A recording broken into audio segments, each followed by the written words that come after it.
through a surface held inside an electric field represents the total number of electric lines of force crossing the surface in a direction normal to the surface. Electric flux is a scalar quantity and is denoted by phi. Consider flow of a liquid with velocity v through a small flat surface ds in a direction normal to the surface.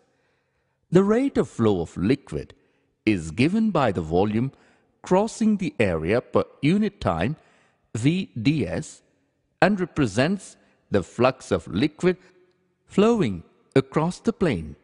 If the normal to the surface is not parallel to the direction of flow of liquid, that is, to v bar, but makes an angle theta with it, the projected area in a plane perpendicular to v is v ds cos theta.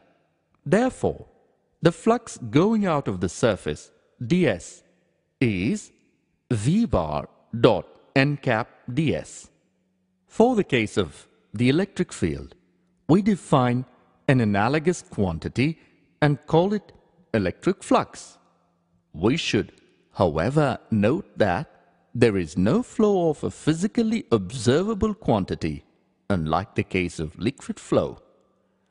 In the picture of electric field lines described above, we saw that the number of field lines crossing a unit area placed normal to the field at a point is a measure of the strength of electric field at that point. This means that if we place a small planar element of area delta S normal to E bar at a point, the number of field lines crossing it is proportional to E delta S. Now suppose we tilt the area element by angle theta. Clearly, the number of field lines crossing the area element will be smaller. The projection of the area element normal to E is delta S cos theta. Thus, the number of field lines crossing delta S is proportional to E delta S cos theta. When theta equals to 90 degrees, field lines will be parallel to delta S and will not cross it at all. Thus, the area element vector delta S bar at a point on a closed surface equals delta S n cap, where delta S is the magnitude of the area element and n cap is a unit vector in the direction of outward normal at that point. We now come to the definition of electric flux. The electric flux delta phi through an area element delta S bar is defined by